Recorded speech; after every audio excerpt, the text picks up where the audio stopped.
I believe we are rolling live now. Welcome and happy Friday, the last Friday of 2023. Welcome to another installment. Oh, let me hold it closer to avoid the blur. Get a clue in 52 for coaches, myself included. Right away, let me say hello, Sue. How are you? All the way down under Melbourne, Australia. How are you? Yeah, I'm doing well. Yeah, Good to be here. Yeah. I'm excited for today for a lot of reasons. This is the last Friday of the year, which means it's the last tip of the book. Get a clue in 52. We're finally at number 52. And it's not just the last tip of the year, last tip of the book, but it's the last tip of this section on practice building that we've been covering. By now, I believe people know that the Get a Clue in 52 series of soft skill books, they all have 5 categories to them that have some logical relationship to them. And in this case, the 5 categories that we've covered for coaches involve self-promotion. We started at the beginning of the year, almost a year ago, talking about 11 tips involving self-promotion, from like becoming a coach and getting comfortable with, our trainer or our other coaching students calling us a coach, but then we call ourselves a coach. Then we let the world know that we're a coach. But we can't get so enamored with that we limit and we stop there, because we're always more than a coach, always. And so that's one of the points that we were making to seed plant what some of the things that we're talking about in the 12 tips that we're covering in the current section. But chronologically, it makes sense that we first become a coach. We tell the world that we're a coach. Then we want to get coaching clients. We want to get enrollment or engagement. So in a private practice, I want people to enroll in coaching programs. But if I'm inside of an institution, I want to get employee engagement. Everything is easier when people are engaged in what they're doing, right? So the formula that I use in coaching and leadership, et cetera, is motivation plus accountability equals results. But we really want to get people enrolled or engaged first. So we had 9 tips in engagement or enrollment. Then we had 10 tips on how do we provide motivation, unlock motivation, increase motivation, tap in to motivation. How do we get people out of their own way? And then how do we provide, recommend, calibrate, right size people with the strategies, the tactics, and the resources that they need to feel confidence to go and take on new behaviors and achieve new results, et cetera. So sometimes it's just a matter of strategies, tactics, and resources. Other times it's a matter of a checkup from the neck up and getting people out of their own way. Either way, it's motivation. And so if we've got people engaged and we've got motivation, the only thing left to do thereafter is count. So we went through 10 tips on accountability, and I'm here to tell you, and anyone else that's listening, I'm seeing some of the eyeballs pop in and out on the social media tracker. Thanks for those of you that are chiming in, and Happy New Year in advance for those of you that are getting ready to celebrate the new year.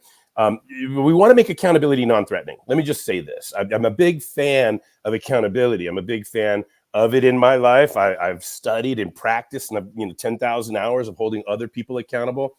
And a lot of times people will consider accountability to be an attack when they're not ready to be responsible. Some people consider accountability to be judgment-based or punishment-based, right? And it doesn't have to be any of those things. As a matter of fact, even better when it's none of those things, when it's just simply the objective willingness to count and be counted.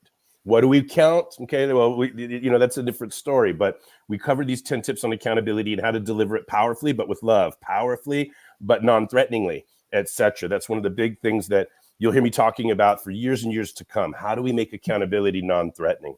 And that's what got us to the 12 tips that we're in right now. And it's fun because it's a module called Org Chart 101, or when I'm getting super jovial, I call it the Klubeck 12-step approach. And what we're talking about here, follows from accountability, that we take a look at the accountabilities, the 12 basic accountabilities for any business, right? Because I have a little pet peeve, if you will. It's not, doesn't anger me, but it makes me jovial when I hear coaches out there talking about their coaching businesses. And I almost got to cover my mouth. You have a coaching business. Let's get serious about this. So this kind of confrontation, jovial, oh really, let's speak honestly. I don't even call mine a business, and I'm one of the best coaches on the planet as far as I'm concerned, or what others tell me, etc. Been around the world, assignments in 13 countries, many major cities within those countries. I mean, my coaching lands, all over the world, and I don't even have what I call a business. So we're going to talk about that today, and that we're making the last point in that string of points that we want a monetized skill set when we learn how to coach Then if we're lucky and we're good and we work hard, we grow a monetized skill set or a monetizable skill set into an income earning hobby. And if we're disciplined and we meet some of these accountabilities and keep growing and keep getting clients and keep getting referrals to the whole thing, then we might grow it into a practice.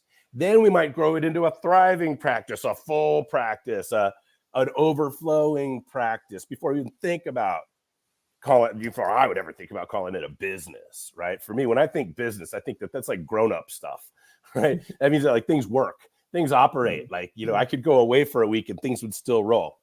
Just not true in my life, right? And I want to be honest about that. And I want to be real about that, because who am I to say, hey, look, I've got 52 tips for coaches if I posture or if I smoke and mirror or if I am not totally 100%. Hey, come on, peek behind the curtain with me. Let's come on backstage. I'll show you what's going on. And so that's what we're talking about right now in these 12 tips on practice building. So there we go. So to review them really quick, and I'm going to go ahead and create the visual around it just because I have it ready to go and I know I could do it without being too clunky. There we go. So Sue, will you let me know when you can see my org chart 101 as I review the tips? Okay. So the 12 tips in this section correspond with the 12 spots on this org chart. And so when one is tip number 41 overall in the book. 2 is tip number 42 overall in the book. So here we go. So first of all, right up here, we want to run it. I'm sorry, hang on. Let me have my right tool. There we go. The first accountability is it worth it? It's the responsibility of the owner or the shareholder, the coach, right? Or the coach and their partner or spouse or whatever. In my case, it's mine and Mary Ann's responsibility to make sure that this business is worth running. And we haven't always known the answer to that.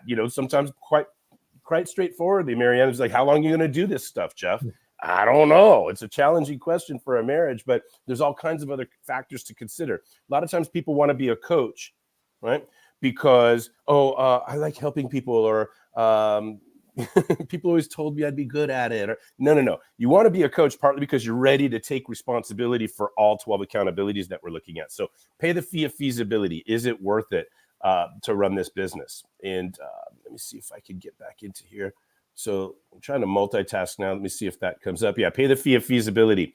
Then the second accountability is if you've got a yes answer to it's worth it, then run it. Make sure it runs. So you'd want to put like a COO in this position that reports to the shareholders, but the whole rest of the business is reporting to them. And you have to make sure that your business runs. Is it operational? Is it systematic? And so we could start to see these departments: marketing, sales, operations, and finance, that report in to a chief operating officer who reports into the shareholders. You see how confusing this can start to get.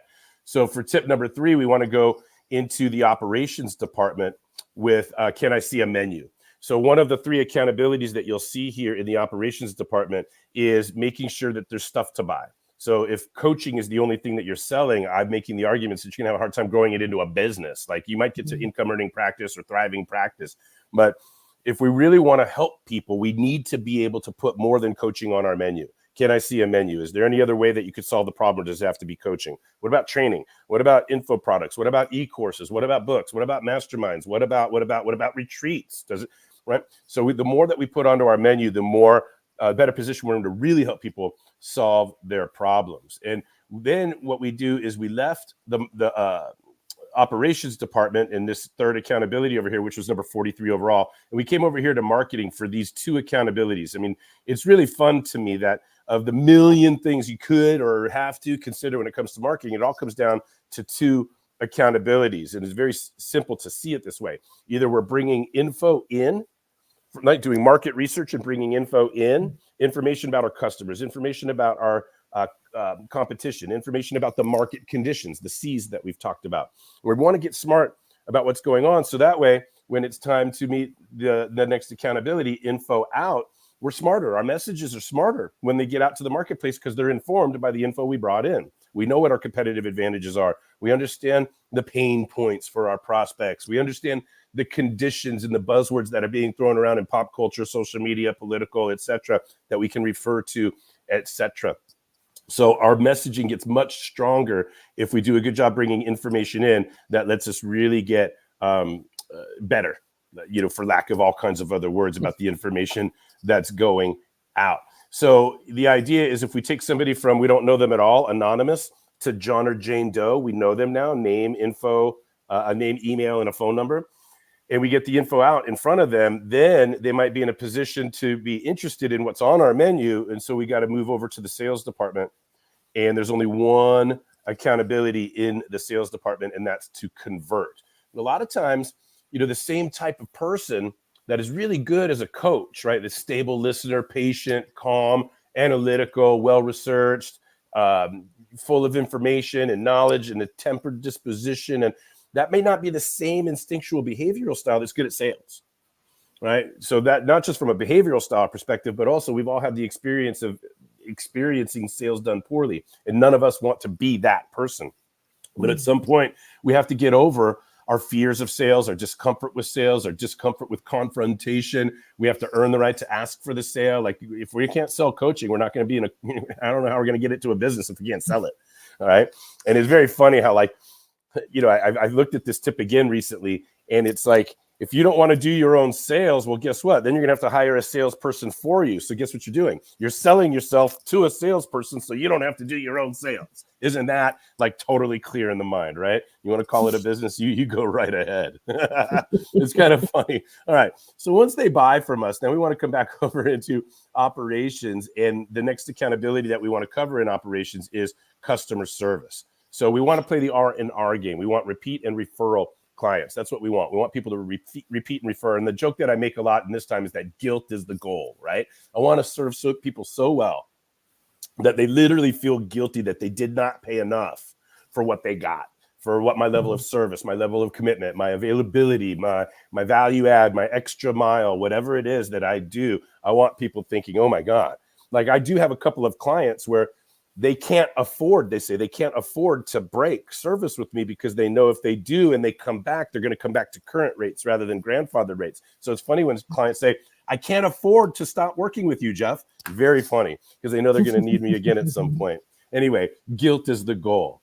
Right? And so all of this happens someplace, right? All of this takes place somewhere. All business happens someplace. So the next accountability in the operations department is facilities management, but I labeled the tip knowing your surroundings. Like right now, this second, I'm in Las Vegas house sitting for a buddy of mine. Shout out to the great, the one, the only Brian Trachel, who is enjoying the holiday in Connecticut right now. And I'm here hanging out until he gets back, make sure everything's safe and on lockdown here. But this is, the facilities. I've got my light right here in front of me. I open the sliding glass door to get some natural sunlight in.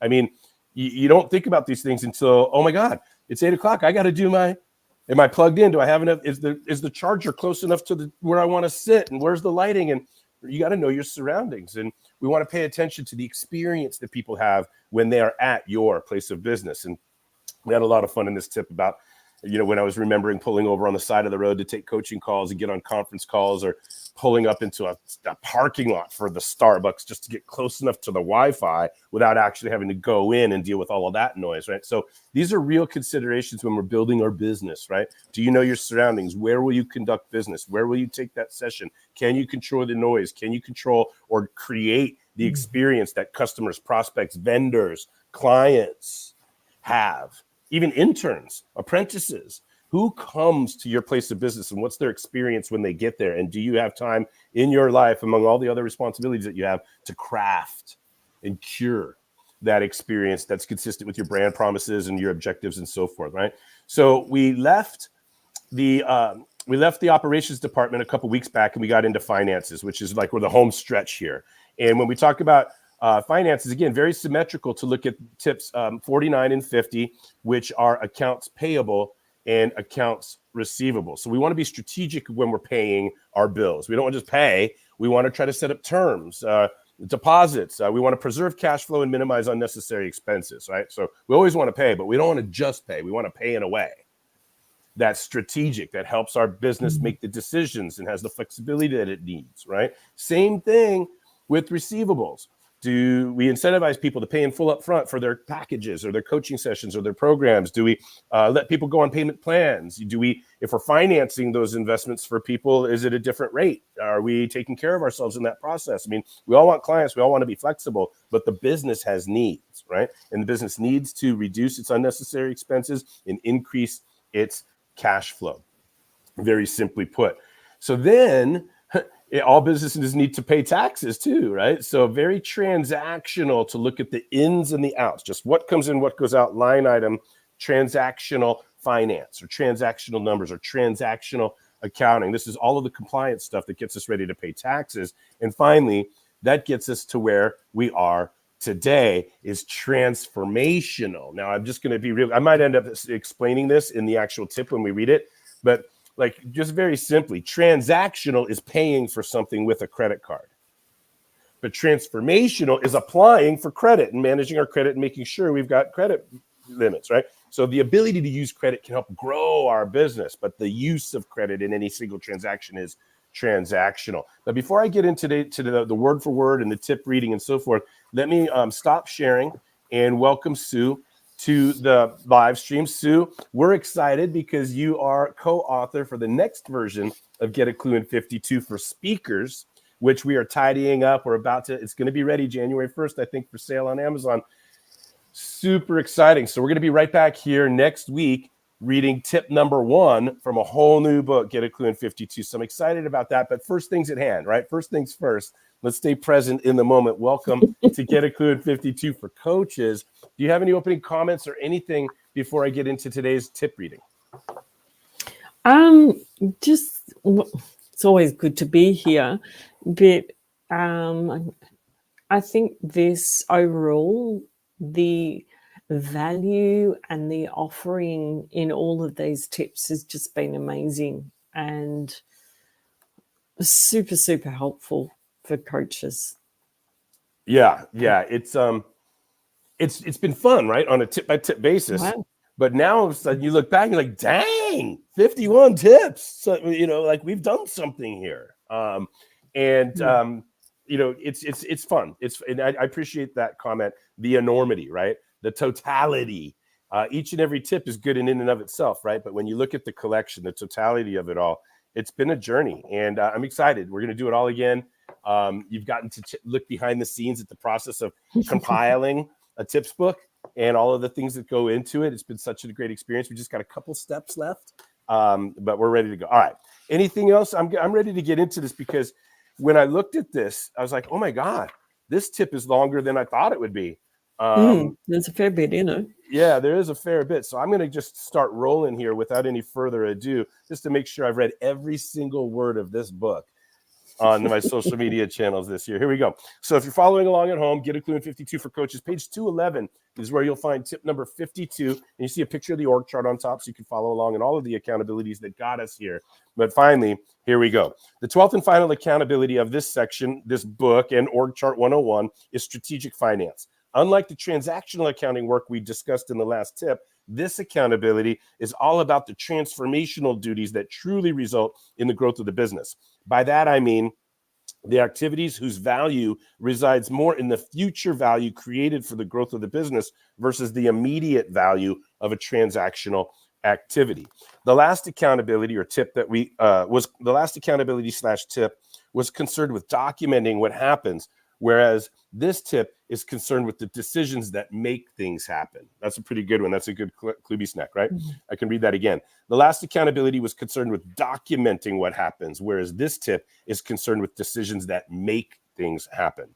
And here it is. Using a credit card to pay for a coaching business expense is transactional, whereas the decision to apply for business credit is transformational. Documenting if marketing expenses stayed within or ran over budget is transactional. Establishing the marketing budget and policies for approving over budget marketing expenses is transformational. Stay with me for a minute. In my opinion, one of the biggest stains on the coaching industry is all the money coaches waste investing in things that are marketed to them that, say it with me, don't work. Now, the truth and self-responsible thing to disclaim here is that nothing works unless we do. If we are super honest, any of the marketing investments we have made could work. Say it with me, if we just make time. or if we just make the time to thoroughly work the strategy, system, steps, secret, blueprint, or whatever we just bought, hoping it would fast track us to the results we know we are not producing for our own coaching business. Are you still with me and wondering what this has to do with strategic finance? Well, stay with me. Are these purchases strategic or impulsive? Are they within budget or over budget? Are they purchases or investments? Are they assets or expenses? There are a lot of coaches I hear complaining about all the things they bought that don't work, instead of admitting that the investment was not strategic, budgeted, vetted, or approved through a check and balance system, let alone implemented and integrated into daily functionality within the business. So we blame the person who sold us this thing that doesn't work, instead of taking responsibility for not taking responsibility for this accountability of being strategic in all aspects of finance. Still with me? Smiley face. We actually have a smiley face in the book, reading word for word, icon for icon. Here we go. Here are some core questions that most coaches I know, myself included, do not know any, most, or even some of the answers to, or only know generally or vaguely at best. I hope in your case I am wrong. Ready? What makes your coaching business money? No, this is not the same question as what generates revenue. What were your total sales in your coaching business last year? What is the rate of change in your coaching business? Parentheses. That's where you subtract last year's sales from this year's sales, and you divide the increase or decrease by the previous year, and then multiply by 100 for an example of 125K minus 150K equals 25K increase divided by 125K equals 0.25 times 100 equals 25%. I hope I never have to read that sentence again. Like, I'm being honest about this. I don't like the numbers. I'm a communication guy. I have math envy, but I know the formula and coach somebody else to do it, right? But I'm being honest about it. Yeah, how well do you think I do this in my own business? How well do you do it in yours? Don't answer. Let's keep reading word for word.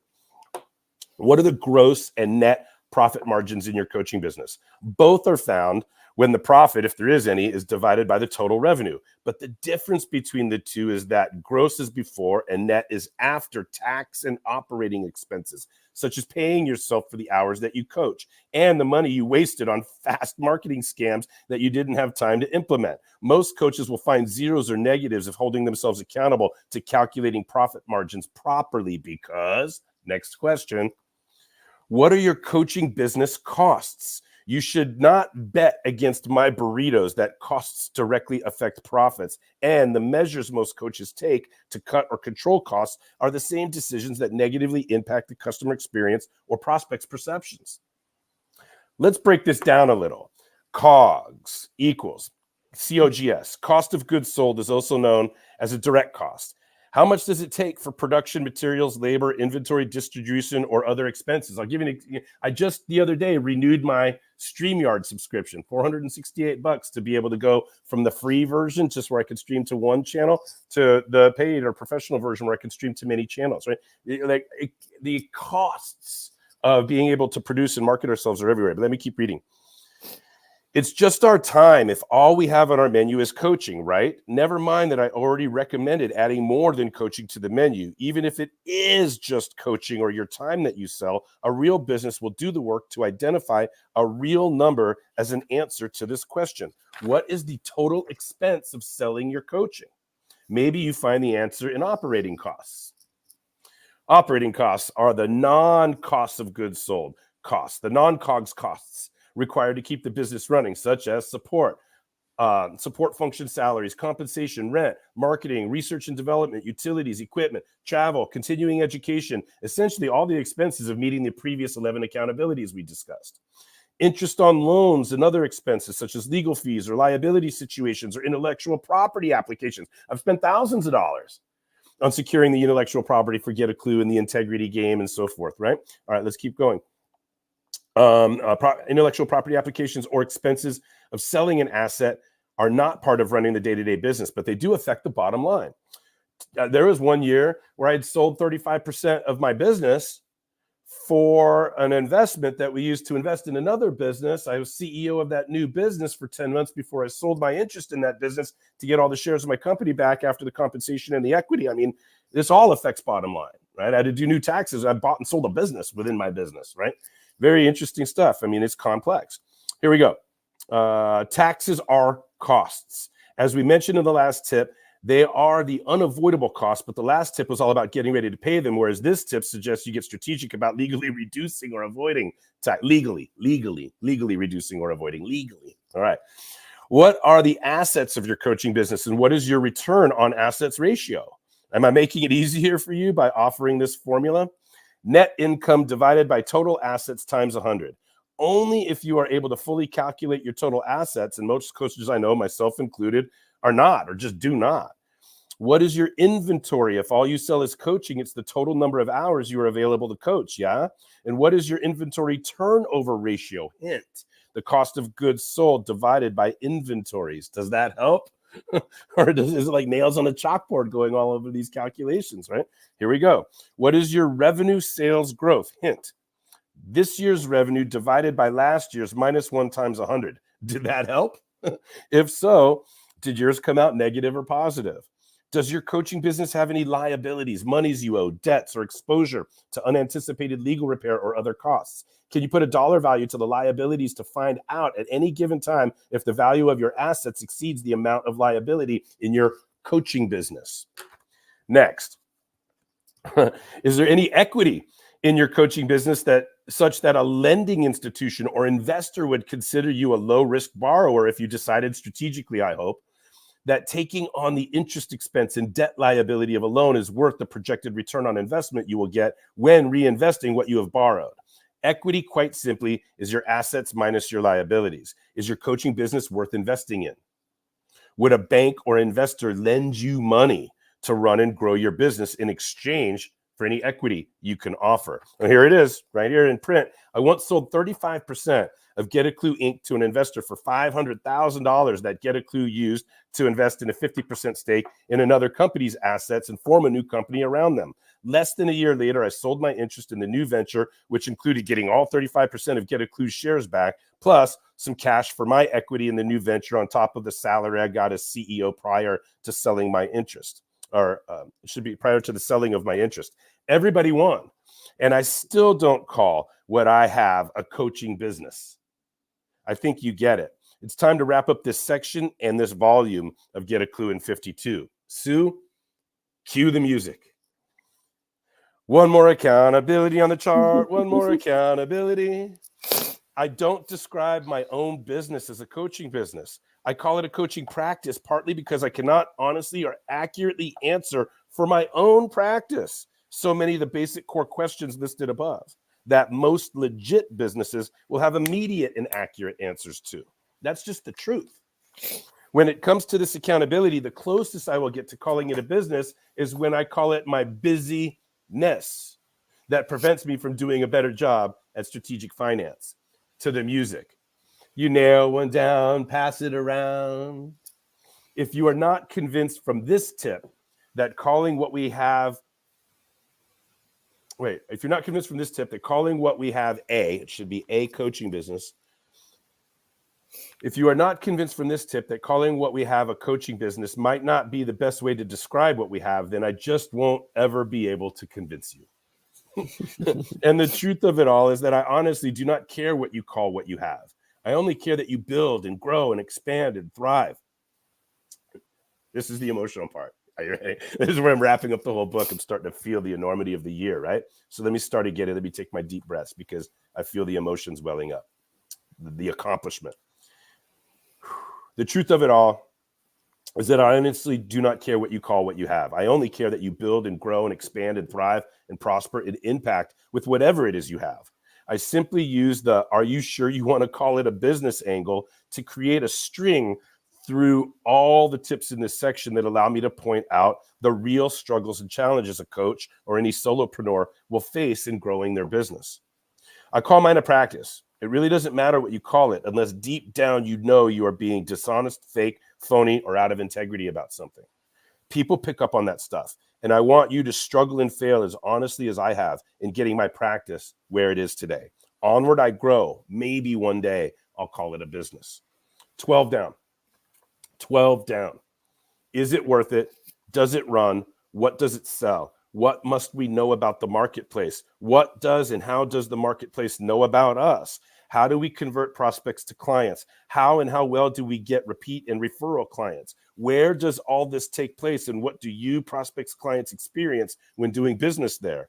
How are we increasing liquidity and reducing waste when we pay for the things we need? Has everyone paid us what they owe us in ways that maximize cash flow and reduce labor hours required to get paid? And are we current and compliant with our records, bookkeeping, reporting, and taxes? And finally, are we worth anything to investors, lenders, potential buyers? Or could we profitably sell our business today if we wanted to? And resume the music. No more accountabilities on the chart. No more accountabilities. Not for this volume, anyway. Perhaps the next volume of Get a Clue in 52 will be all about the responsibilities of human resources, or deeper dives on some of the tips we only scratched the surface of in this volume. I conclude this section by simply suggesting, just as I would for any of my clients when they are experiencing pain or bottlenecks in their business, that we review the 12 accountabilities in this section when we are self-diagnosing our own business growth challenges. Does it hurt? Marketing? Does it hurt here? Marketing? Does it hurt here? Sales? How about here? Operations? How about here? Finance? Okay, take 12 of these and call me in the morning. That's it. We're done. Get a Clue in 52. We did it. That's a year's worth of tips, 52 consecutive weeks without missing a single week, which actually makes 4 consecutive years that I've done this now. So we're talking about, 52, 104, 208 weeks in a row. I've come online live, read a tip from one of my books, and put it out there into the social media channels. And next year, I really want to show you. I really want to preview for people what things look like, but the next book that's coming out is Get a Clue in 52 for speakers, very closely related to coaching. But the main difference is the end game product, right? Speaking, you could do it by yourself on a stage somewhere. Coaching, there's got to be somebody else involved playing ball with you. So other than those differences, we're dealing with the same stuff, especially when we talk about practice building, but we don't like building a mansion on top of quicksand. So Sue, if you don't mind, I'm going to tell people that the 5 sections for the book coming up is we're going to start with playing the integrity game so that we've got foundation to build a speaking practice on top of. Then we're going to spend another 10 tips bringing out your brand, right? Why write a speech unless you know who you are, what you want, where you're going, and what your promise to the marketplace is? But then we get into the overview of 8 steps to fearless public speaking. And then the 4th section is we're going to dive deep on the elements, forms, and functions of the 5th step in an 8-step process. And then we're going to repurpose the 12 accountabilities for practice building, but we're going to repurpose those for speakers. Subtle differences, a lot of similar content. The accountabilities don't change, but it's interesting to see them through the lens of building a speaking practice towards a business versus a coaching practice. So repetition being key to communication, we always learn from these tips. So let me stop talking here for a second. Let me stop talking for just a second and say, Sue, what do you got? You have any comments, questions, feedback, anything as we wrap up a year's worth of tips? Yeah. Like I think specifically on this one, it's doing the work. And even if, like, you don't have to be a finance person to be able to do the work. You can learn the basics to make a difference. And any amount of time and energy put into transformational finance is going to make a difference.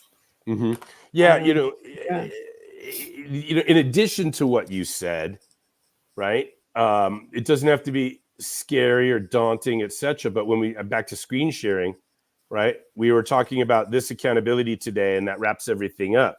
But the idea is, not to argue with what you were saying, because there's nobility there. Like, you don't have to be perfect at it. It doesn't have to be your day-to-day profession. But if you do the work, you can make sure you can do this good enough, right, to meet the accountability of it. Yeah. Well, guess what? You don't. In addition to that, you don't even actually have to do it. If you are in this box, or if you are in this box, it's your job to make sure it gets done, whether you do it or not. Right. So the strategic stuff, a lot of the strategic stuff I do, setting budgets, deciding what my marketing investments are going to be, deciding what commissions to pay or what rates to set for independent coaches that I contract with, or there's all kinds of strategic stuff that I do. And then, of course, I talk about my wife, right? I outsource, right? This right here is my wife does all of this. I don't have to do this. I just have to give her logins and access to my bank accounts, right? And I have to answer her you still questions. need to understand what's going on. Yeah, absolutely. You know, like you're going to have a hard time. And again, this is one of the things that these tips are trying to do is create a basic understanding of what the accountability is that's motivational enough to take whatever step further we need to take to get better at meeting the accountability, whether we go all the way down to doing the transactional, the technician level work of it or not, right? So absolutely. And that's what we want to do is form some understandings. None of these tips are designed to be the end all be all solution to any of these things that we're talking about. But it's like bottles of beer on the wall, bottles of beer. It's like we want to open the bottle so that people can start consuming the accountabilities that they need to pay attention to in order to grow their their monetizable skill set into an income earning hobby, maybe to even an active, semi-full or thriving practice, to an abundant, overflowing practice into a business. I mean, that's a chronology, right? And if we're not meeting these 12 accountabilities that we just got done talking about these past 3 months, right? Can you believe that? 3 months of practice building, right? This section that we're in on practice building, without meeting all of these accountabilities that we've talked about in practice building, you're going to have a hard time building a practice into a business. And so I just, nip it in the bud. You will never hear me call my business a business, and I just don't do it. And because I'm just too honest about how many of these accountabilities I struggle to meet, or I ignore, or I'm just not good at, or I've had fits and starts and all of the realities of being a solopreneur. So what else, Sue? What other comments or questions? I guess question is, for coaches that have been doing the journey, as you've read all the tips, what next for them? Well, I think each different coach is going to have a different answer. You know what I'm saying? Like, I can't answer for all of them, but back to the screen sharing, some coaches, right, depending on whether, because we talk about aspiring or emerging coaches that we really have set out to help. But the reality is seasoned coaches can benefit from this as well. But some coaches are going to need to go right here and learn how to get over their conceptions and their fears and their discomforts with sales. That, some key coaches need to go right there. Other coaches need to work on their messaging. They, you know what I mean? Like, is my brand consistent? Are my social media channels consistent with the brand and the promise that I'm putting out into the marketplace? Are my competitive advantages on display? Does the marketplace know immediately why they would want to work with me instead of somebody else? So I need to get better at that, right? Other people, other coaches, they're tired of working out of their bedroom or their home office or whatever, and they might need to pay attention to facilities management. I'll never forget where I was at a stage in my business where I joined the University Club, which is a business club downtown that's got the meeting rooms and the food and the restaurant and the bar and the touchdown rooms for, right? Back in the day, I could check out an iPad from the front desk if I needed an iPad, right? But it had all of these things taken care of for me. And that's what I needed at that stage in my business, to get my business out of my bedroom, so to speak, into other places that legitimized the growth that I was seeking, right? So, I mean, I think you understand what I'm getting at. It's going to be different for every coach, right? And some coaches, what they need to do right away, right now, after having consumed these tips or read the book, a year from now, they need to be working on something different, right?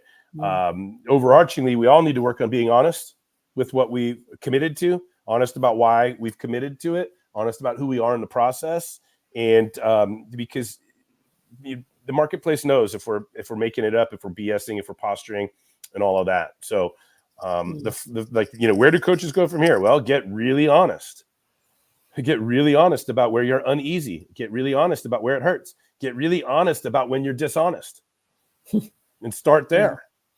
Right. And it's going to be different for everybody. I mean, like, if you asked me that question 10 years ago, I'd have so many different answers for you than the answers I have today. All right. Because guess what? The book is called, Get a Clue in 52 for Coaches, myself included. So I am still at present day struggling with as many of these things as anybody else. Right. I'm just taking the step of being real about it. And, it's funny, you're setting them up to say, well, of course, the next step for coaches is to call me. and get some mentoring and get some training and get into the coaching and leadership training and get into Clue Zoo's online office hours and to become an integrity game certified coach based on this methodology. And they're all of that. Yeah. You want to learn how I coach? You want to learn how I do it? You want to learn how I enroll people in coaching? You want to learn how I come up with branding? And yeah, you're invited. Everybody out there is invited to independently contract with the organization that we're building. It's still not a business. You're invited to get training from us. You're invited to get mentoring from us. You're invited to get 2 complimentary coaching sessions from us to find out how we do that. So as a matter of fact, if you want to know why we offer 2 complimentary sessions instead of 0 or 1 or more than 2, send us an email to info@getaclue.net and we'll send you a 20-something minute video that explains 8 or 9 reasons why we do 2 instead of 0, 1, or more than 2. If you want to experience the 2 complimentary sessions, as long as you haven't had them, right? Because it's up to 2 and then maybe we're through, or it's up to 2, then you'll know what to do, or it's up to 2, then it's time to get a clue. But if you've had 2 complimentary sessions already, then you can't get a 3rd free session. That's it. That's just the deal, right? But anybody that hasn't had them can get them, and you can schedule with us, or you can schedule with me directly. When I see that on the calendar, just make sure that you want 2 comp sessions, and we'll make sure that you're matched with the right coach. If it's not myself, we'll make sure that you match with a really good coach for you. So that is something that people can do. I don't have any pre-typed links for anybody to like go and find out more about the coaching and leadership training or the group mentoring that we do. So if you're interested in learning more about coaching and leadership training, group mentoring, anything like that, you can, instead of why 2 comp sessions, just send an email to info@getaclue.net and just put it in the subject line, coaching and leadership training, mentoring, any of those things. If you're interested in learning more about the methodology and you want to work that into your practice, or if you want to be affiliated with what we're doing, it's all started with Get a Clue, Get a Clue, Get a Clue, this brand that I had for 15 years. And it was cheeky and jovial and silly, like I like to be, because I think personal professional growth's hard enough that we should have some fun when we're doing these things. But what Get a Clue has done is it's given birth to a new brand called the Integrity Game. And it's my experience that, 10 years ago when I was training coaches, they wanted to know how to do it, but they didn't necessarily want to be a Get a Clue coach and go out and market themselves as hi, I'm a Get a Clue coach, even though some did. But what I'm finding is that, hey, I'm an Integrity Game certified coach, or I'm certified in the Integrity Game methodology, right? I've been through coaching and leadership training, and I know how to deliver the Integrity Game. I'm an Integrity Game certified coach, speaker, trainer. That's got some appeal, and so that's what we're moving into. So we're branding Get a Clue here because I'm always going to hang on to my personal brand, but Get a Clue has given birth to a brand that we hope everybody can plug into and everybody can benefit from, the Integrity Game. And as a matter of fact, playing the Integrity Game is going to be the first 10 tips we talk about in January when we discuss Get a Clue in 52 for speakers. We don't want to build a mansion on top of quicksand. So let's give a speaker the structural integrity they need, first of all, to withstand pressure tests, but second of all, to keep standing, stay resilient, right? And unwavering in the commitment to its potential, et cetera. Speakers. It's going to be fun. Can't wait to get into it. And we've been, consumed in this project, so it's totally on my brain. What else? So last call. It's I'm smiling ear to ear. I feel like this sense of accomplishment. I'm ready for 2024. I'm being interviewed on a podcast in 18 minutes, so I have to do last call and charge up the computer and maybe put on a different shirt and get ready to be interviewed on a podcast, which has been a wonderful marketing strategy for me. So last call, Sue, anything else for today or the year? Been an amazing journey, just full of absolute gems for anyone. Well, it's going to be great to welcome you on the other side of the mic, so to speak, the other side of the camera. I'm so excited to be to refer to you. I mean, there's so many things. You're an assignment. You're a client. You're a student. You're a learner in my ecosystem. You're a licensee, right? But wow, I mean, and Sue, you're a wonderful friend. Thank you. And that's mutual. To all of that, I get to add co-author. So I can't wait. I can't wait to turn the page. Keep your eyes open for emails over the next, hours as we put the final touches on everything. Really excited about the way this book is going to look. The interior design is going to be special and different from anything we've ever done before. And it's just going to be fun. So thank you for everything, Sue, all the ways that you support what we're doing, and now in advance for all the ways that you've been involved. And and advancing into co-author status and helping me bring more tips and more goodness to the Thank world. you. Yeah, thank you, Sue. We'll see you. We'll talk over the weekend, I'm sure, but we'll see you next week, most definitely, for the very first tip of our new installment in the series, Get a Clue in 52 for Speakers, coming to a live stream near you. Absolutely. Yeah. Well, thank you. Thank All you. right. Yeah, Sue, thank you. Let me see. Oh, wait. There's some. Oh yeah, there's some comments here. All right, for those of you that were commenting on social and Facebook, etc., thank you guys for taking the time to show up. We hope it was fun for you, and we look forward to delivering next year as well. All right, Sue, love you so much. We'll see you. Okay. Bye. Thank Bye-bye. you.